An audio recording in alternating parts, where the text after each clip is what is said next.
নমস্কার বন্ধুরা, আমি সহেলি অলৌকিক জোনের আসরে তোমাদের আরও একবার স্বাগত জানাচ্ছি। বন্ধুরা, আজ অলৌকিক জোনের প্রথম ঘটনা যার পাঠ করব, উনি সুদূর বাংলাদেশ থেকে ঘটনা পাঠিয়েছেন। আশা করব ওনার ঘটনা আপনাদের ভালো লাগবে এবং ওনাকে উৎসাহ দেবেন। এত সাম্প্রদায়িক পরিস্থিতি সব কিছুর মধ্যেও যে উনি ঘটনা পাঠিয়েছেন তার জন্য ওনাকে অভিনন্দন জানাবেন। লিখছেন, নমস্কার দিদি, আমি বাংলাদেশের জয়পুরহাট জেলা থেকে লিখছি।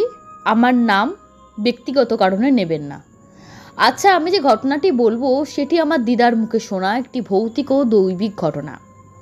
মূল ঘটনায় আসা যাক। সাল তখন 1976। তখন জয়পুরহাট জেলার বগুড়া জেলায় অন্তর্ভুক্ত ছিল। দিদার বয়স তখন 14 কি 15। আমার দিদার এক বান্ধবীর ভাই ছিল, তার নাম রিভু। সে ছিল খুব চঞ্চল। তখন ভাদ্র মাস। আমার দিদার বান্ধবীর ভাই রিভু লুকিয়ে তাদের বাড়ি থেকে দক্ষিণে 4টি তালের গাছ আছে, সেখানে তাল কুড়োতে যায়। তখন চারদিকে অন্ধকার।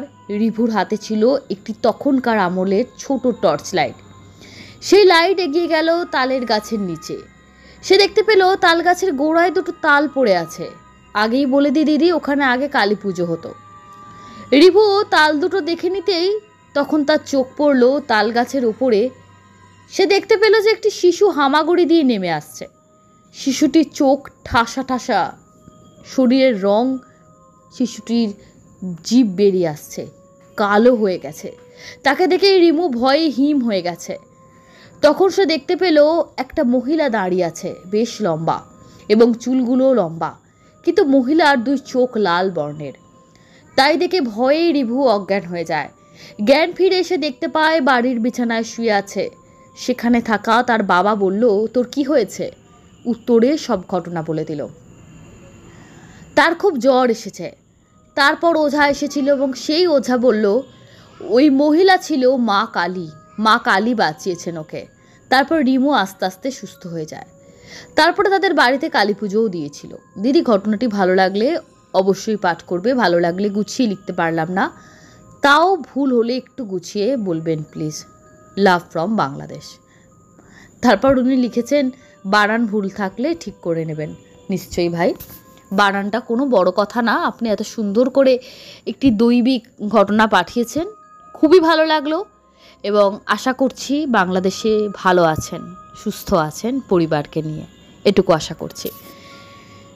আজকে দ্বিতীয় ঘটনা যার পড়ব, উনি ঘটনা পাঠিয়েছেন কাঁকিনাড়া থেকে।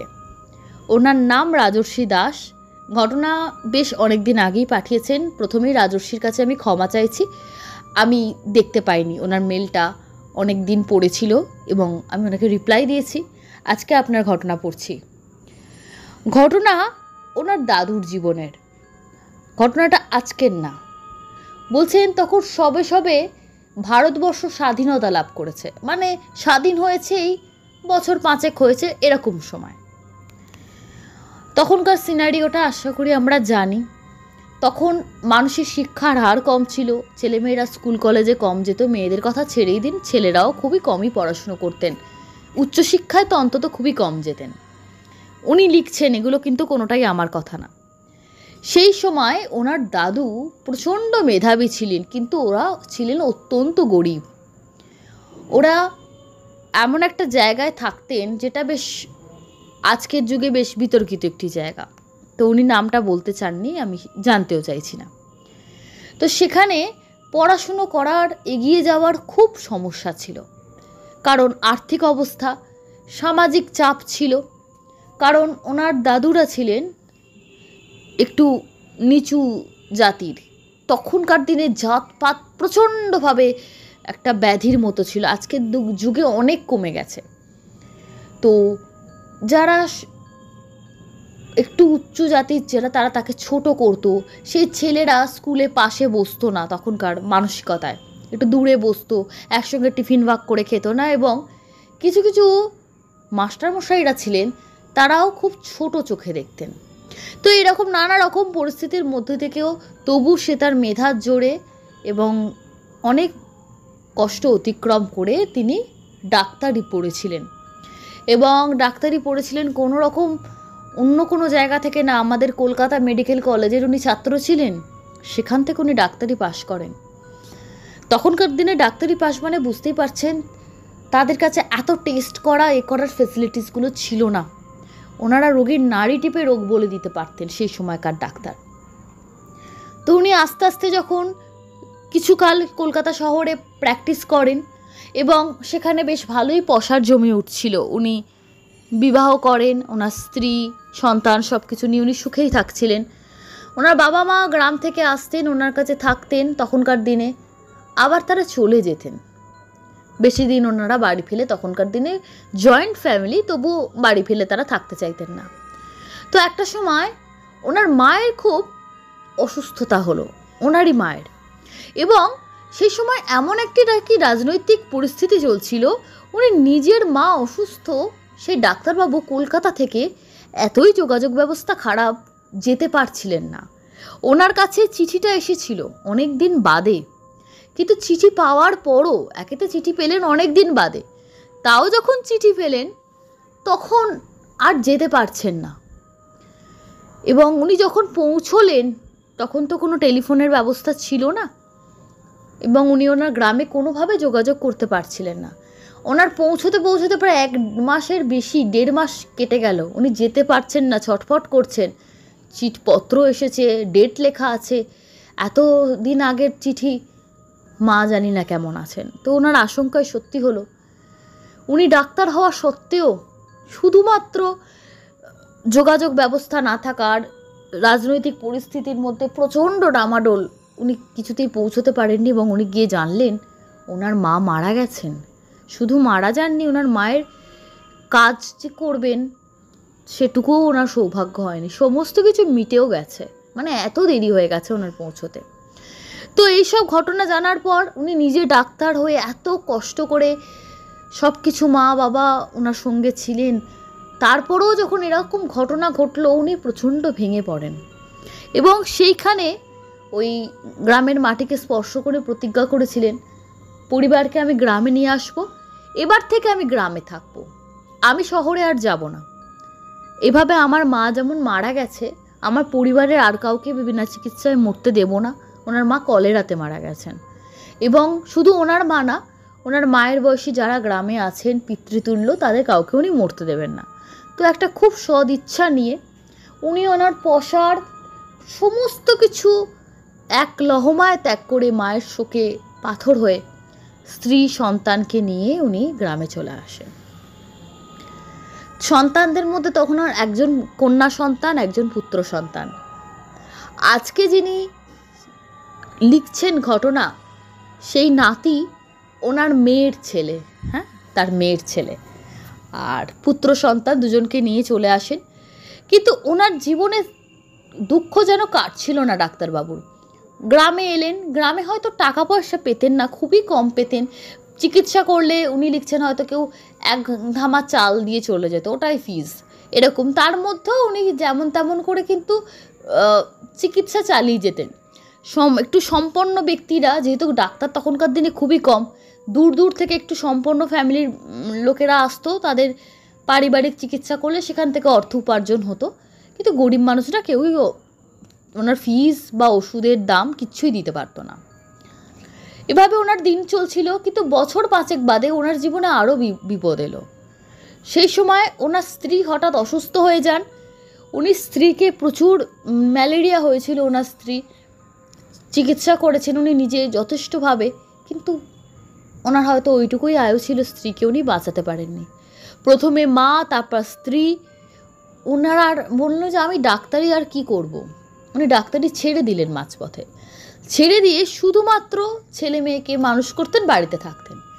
তো এরকম 1 বছর খানেক যাবার পর ওনার মেয়ে বলল, বাবা, গ্রামের এই আমার মায়ের মতো আর যেন কেউ মারা না যায়। ওনার মেয়ে তখন খুবই ছোট, 7-8 বছর বয়স। তো মেয়ের অনুপ্রেরণায় উনি আবার ডাক্তারি শুরু করেন, যে না, আমি থেমে গেলে হবে না, আমি আবার এখান থেকে আবার শুরু করব।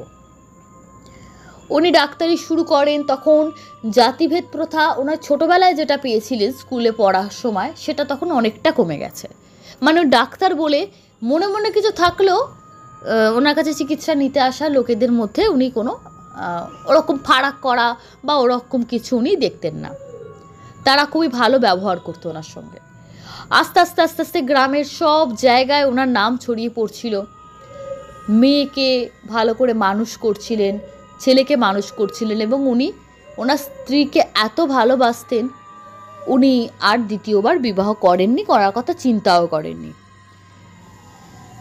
তারপর আস্তে আস্তে ওখান থেকে একটু বেরিয়ে এসে আর একটা অন্য একটু একটু মফস্বলে, মানে একদম অজপাড়াগা থেকে বেরিয়ে এসে একটু মফস্বলে উনি বাড়ি করেন।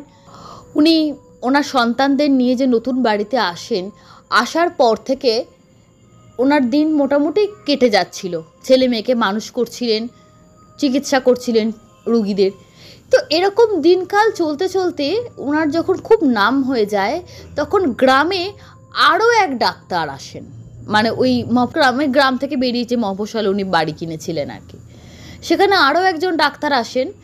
সেই ডাক্তার খুব অনেক টাকা রুগীদের কাছে ফিস নেওয়া, ওষুধের করা, ব্যবহার খারাপ এরকম করতেন। তো তার সঙ্গে এই ডাক্তারবাবুর একটা মানে বিরোধ সৃষ্টি হয়। কেন, পেশেন্টরা সবাই এই ডাক্তারবাবুর কাছে আসে, ওনার কাছে খুব বিপদে না পড়লে কেউ যেতে চায় না। যারা একবার গেছে তারা দ্বিতীয়বার কোনো সাহায্য না পেয়ে আর যেতে চায় না। তো ওনার এর প্রতি প্রচণ্ড রাগ ছিল যে এর জন্য আমার আর এখানে আমি উন্নতি করতে পারছি না।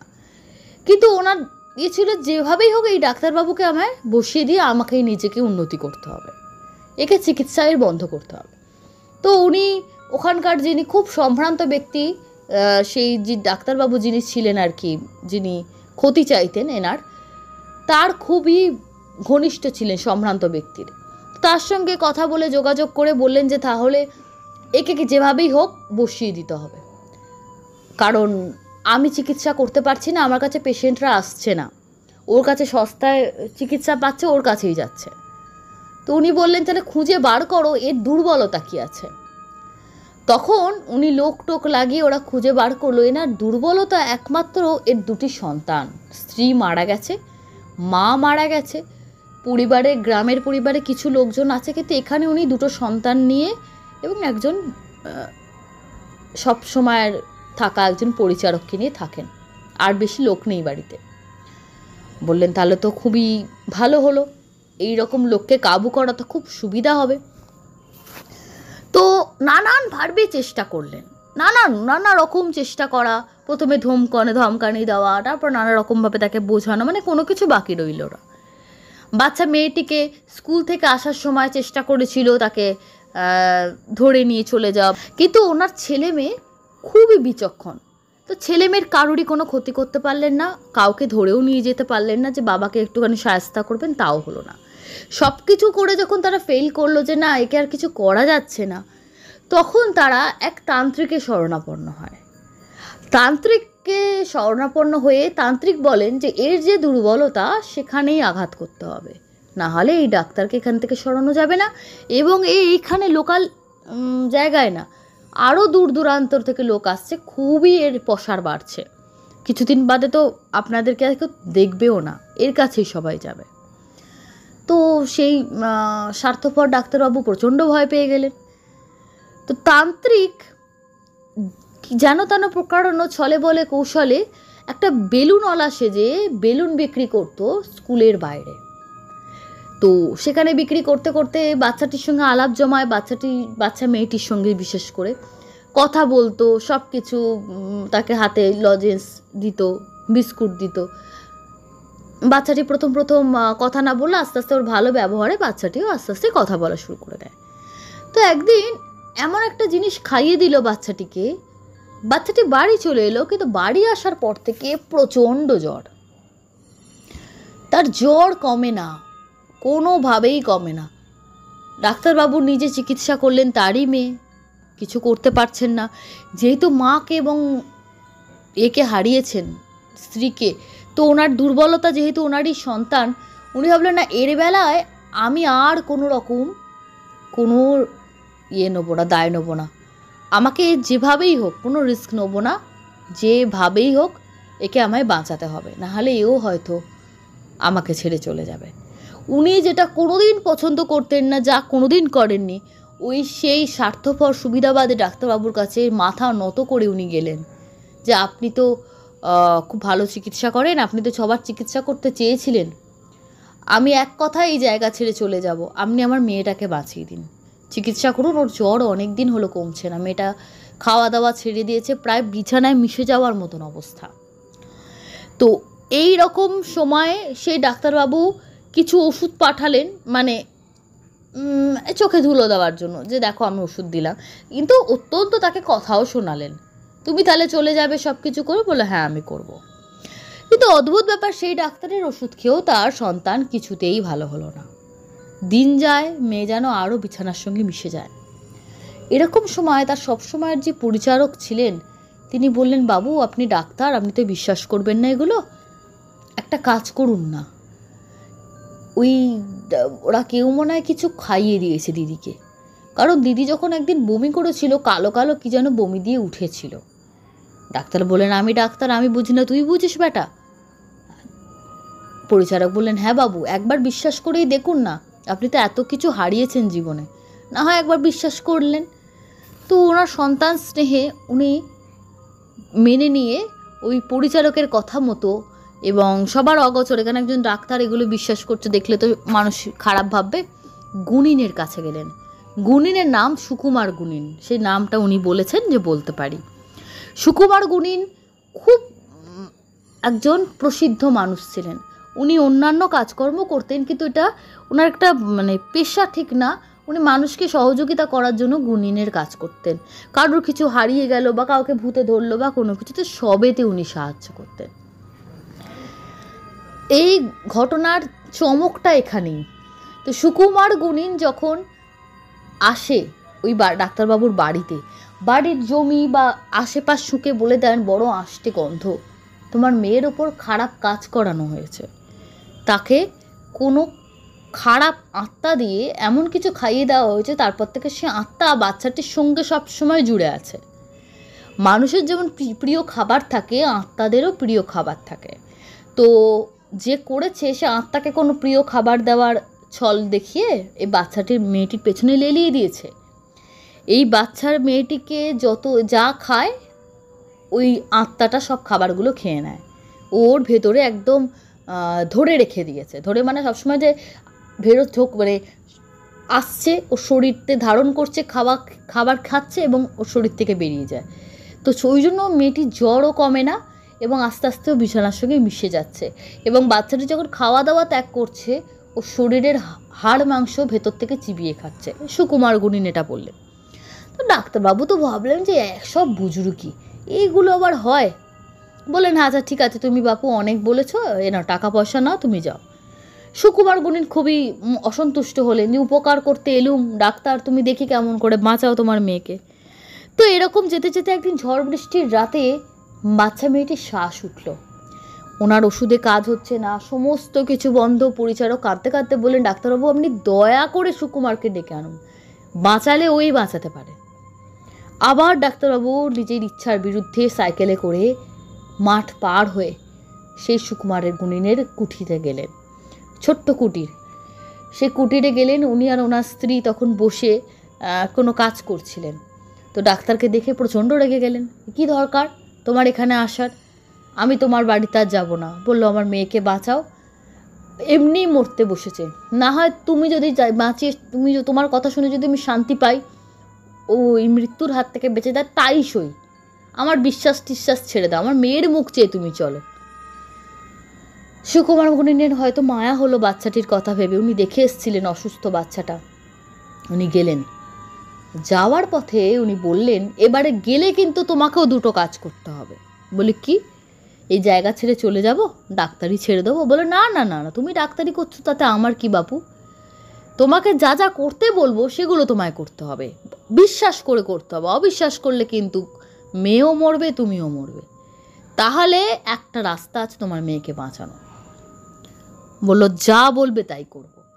সুকুমার গুণিন বাড়ি যান, মন্ত্রপুত করে বাড়িতে একটা কিছু করেন, যজ্ঞ মানে ছোটোখাটো কোনো যজ্ঞ।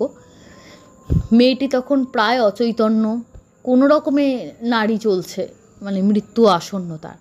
বললেন সময় নেই ডাক্তার, একটা জায়গার নাম বললেন যে ওই জায়গায় একটা মাঝ রাস্তায় একটা বট গাছ আছে, ওই বট গাছটার চারপাশ থেকে রাস্তা দুটো চার মাথা ভাগ হয়ে গেছে, ওইখানে এই আমার হাতের দেওয়া এই জিনিসটা নিয়ে ওই গাছে একজন থাকেন, তাকে বলে এসো যে আমার মেয়ের এই হয়েছে, আপনি আমার মেয়েকে বাঁচান, পারলে সেই বাঁচাতে পারবে।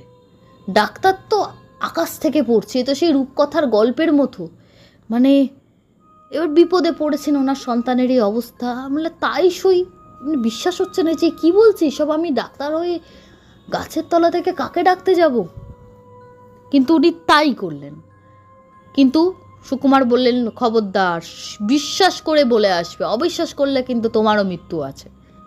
বলে আচ্ছা তাই, যেই গাছে বসে আছেন আপনি আমার মেয়েকে বাঁচান, আমার মেয়ে বড় অসুস্থ, তার জীবন প্রায় শেষ হতে চলেছে, কোন গুণিন আমার মেয়েকে কিছু খাইয়ে এরকম করে দিয়েছে, কে কি করেছে আমি জানি না, আপনার ক্ষমতা থাকলে আপনি বাঁচান, আমার চিকিৎসা বিদ্যা তো ফেল হয়ে গেল। তো বলে ডাক্তার যখন সাইকেলে করে আসছে, পেছন ঘুরে এবার চলে আসছে বলে, তখন উনি জাস্ট দেখলেন, বিশ্বাস পুরোপুরি করেননি, শুধু সুকুমারের কথাতে উনি বাধ্য হয়ে করছিলেন।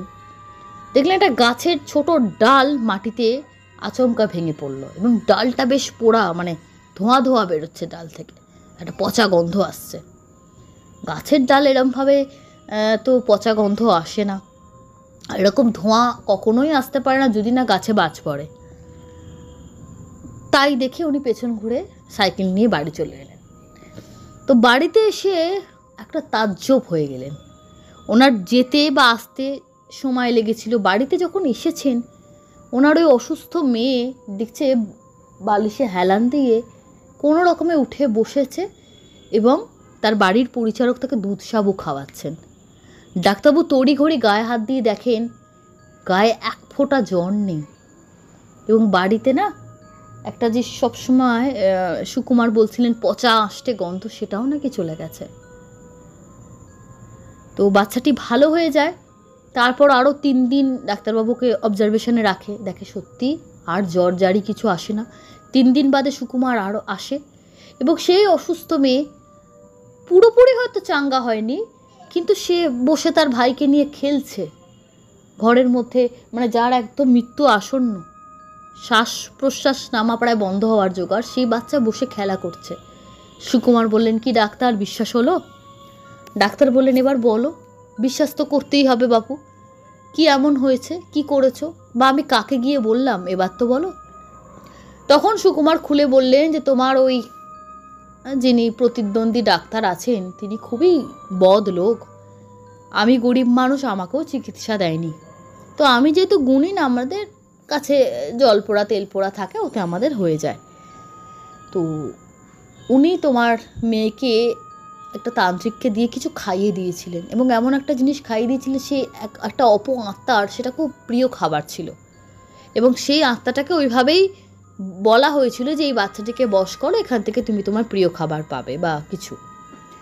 সে আত্মাটি তার কথা মতোই, তার অনুগত দাসের মতো কথা শুনছিল, এবং তার জন্য তোমার মেয়ের আজকে এই অবস্থা হয়েছিল, মৃত্যুর মুখে দাঁড়িয়েছিল।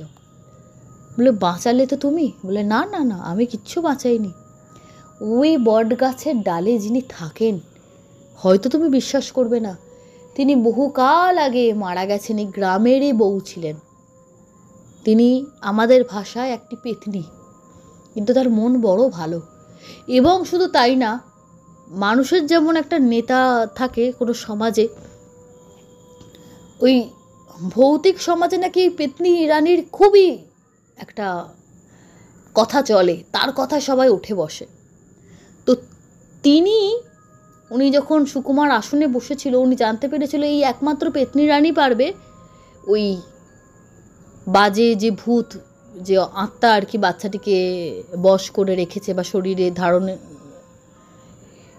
ধারণ করে রেখেছে, বাচ্চাটির শরীরের মধ্যে ঢুকে আছে, তাকে শায়েস্তা করতে। এবং সে তার কথাতেই সেই আত্মা বাচ্চাটিকে ছেড়ে দিয়েছে।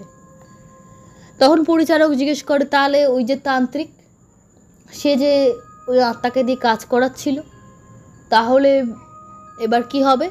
আর তান্ত্রিক তো আত্মাটাকে বেশ করে করবে। বলো না, পেতনি যখন এই কাজ করেছিল তখন আমরা তো মন্ত্র বলে এসব জানতে পারি, শর্ত একটাই ছিল, এই আত্মাটিকে আমি মুক্তি দিয়ে দেবো। আর পেতনি কী করবে? আত্মাটিকে বলবে বাচ্চাটিকে ছেড়ে দিয়ে তুমি চলে এসো। তো যা বলেছে আমি তাই করেছি, আমিও তার মুক্তির ব্যবস্থা করে দিয়েছি। পেতনি রানীও তার কথা রেখেছেন যে আমাকে তার বাবাকে এসে বলতে বলো, আমি সব কিছু করে দেবো। তো সে আত্মাটিও তার এই অভিশপ্ত জীবন থেকে মুক্তি পেয়েছে, মানে আত্মার যে পরলোকের যে জীবন থাকে আর কি। এবং পেতনি রানীও খুশি হয়েছেন, সবাই সবার কথা রেখেছে। তো শুনলে খুবই রূপকথার গল্পের মতো মনে হয়, কিন্তু রাজর্ষি বলছেন আমার মা বেশ বয়স্ক বৃদ্ধা হয়েছেন, এখনও মা সেই সময়ের কথা বলেন। রাজর্ষিবাবু আপনাকে ধন্যবাদ ঘটনাটি শেয়ার করার জন্য। তো বিশ্বাস অবিশ্বাস বন্ধুরা তোমাদের কাছে, আমরা এত কিছু জানি না, ঘটনা এসেছে আমি পাঠ করেছি, কিন্তু আশা করব রাজর্ষিবাবুও কিন্তু একজন বেশ মাঝবয়সী মানুষ, তো এমন কিছু কমেন্ট করো না, যেহেতু ওনার মায়ের ছোটোবেলার স্মৃতি জড়িত আছে, তাই তাতে উনিও আঘাতপ্রাপ্ত হন, এটুকু আমি তোমাদের রিকোয়েস্ট করলাম। আশা করছি তোমরা আমার কথা রাখবে। আজকে এপিসোড এখানেই শেষ করব, তার আগে সরাসরি চলে যাচ্ছি কমেন্ট বক্স সেকশানে। কমেন্ট বক্সে দেখে নিয়ে আগের দিন তোমরা কে কী কমেন্ট করেছো। কমেন্ট করেছেন ইউজার KP1SIJW, কে বলবে অঘুরি সাধু বাবা এমন কাজ করলো? ঈশ্বর আল্লাহ যেই আছে, কিছু তো আছেন, এত কিছুর পরও দাদা গাড়ি সার্ভিসিংয়ে গিয়ে একজন মুসলিম ড্রাইভারের সাহায্যে বিপদ থেকে রক্ষা পেলেন। একদম তাই। কৃষ্ণা চ্যাটার্জি, উনি এক পুরনো স্টোরিতে কমেন্ট করেছেন, ভেরি স্যাড স্টোরি। দেব আরতি লিখেছেন সাধু বাবাকে খুঁজে জিজ্ঞেস করে জানাচ্ছি দাদা, তুমি একটু অপেক্ষা করো। আচ্ছা, এটাও আমি তো বলবো উনি রসিকতাই করেছেন, কারণ সাধু বাবাকে জিজ্ঞেস করবেন কিভাবে। যাই হোক, সন্দীপ কুমার বলেছেন গয়ার ব্যাপারে অনেক কিছু জানলাম। আচ্ছা, সৌমেন্দু রায়চৌধুরী লিখেছেন সাধু বাবার থেকে নিতে নেই ভাড়া, আশা করি বুঝে গেছেন আপনারা। প্রভা কুটিঘার, খুব ভালো লাগলো ঘটনাটা, তবে পোঁটলাটা না দেখলে মারাত্মক কিছু ঘটে যেতে পারতো আমার মনে হয়। হ্যাঁ, আমার মনে হয় বাড়িতে কোনো খুনোখুনি হয়ে যেত, কারণ ওনার বাড়ির যা পরিস্থিতির সৃষ্টি হয়েছিল। সম্প্রীতিশীল লিখেছে মায়ের গল্পটা শুনছি গায়ে কাঁটা দিচ্ছে। সমৃদ্ধি আর্ট অ্যান্ড মিউজিক লিখছেন এই ধরনের অঘুরি সাধু বাবাদের এই ধরনের ভুল হতে পারে না, এটা সম্পূর্ণরূপে আমাদের সারথী দাদা নাম বলতে চান না, তাই নামটি আমি সাজেস্ট করছিলাম কে শাস্তি দেওয়া। শৈলী, খুব ভালো লাগলো যে বর্তমান অবস্থাকে তুমি প্রথমেই তুলে ধরলে বলে। হ্যাঁ, অবশ্যই এটা আমাদের দায়িত্ব। ইউজার KL7 লিখেছেন খুব ভালো লাগলো শৈলী, একটু দেরি হয়ে গেল, কোনো অসুবিধা নেই। সুবীর বণিক লিখেছেন খুবই সুন্দর। SB টপ লিখেছে দিদি একটু শর্টে টু দ্য পয়েন্ট স্টোরি বললে বেশি ইন্টারেস্টিং লাগবে, জাস্ট মাই সাজেশন। অবশ্যই আপনার সাজেশন আমি মাথায় রাখলাম। অভিনব লিখেছেন অসাধারণ একটা ঘটনা শুনলাম।